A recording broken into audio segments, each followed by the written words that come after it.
எங்கோ ஒரு மூலையில் கிடந்து கஞ்சோ கூழோ எது தந்தாலும் தின்று உடைந்து நெளிந்த ஈயப்பாத்திரத்தில் சோறுண்ண விதியானாள்.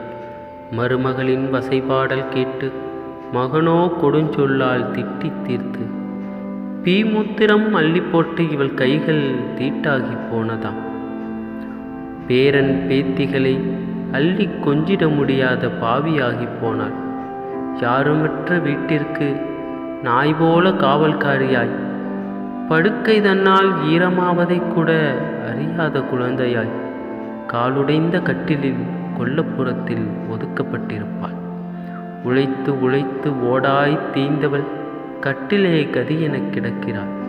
இப்படியாய் இருந்தவள் இறந்தவள் கடைசியாய் சுவற்றில் புகைப்படமாகவும் அவள் தண்டட்டி அடகு கடையிலுமாய் அனைவரிடத்திலும் நினைவிருக்கிறாள்.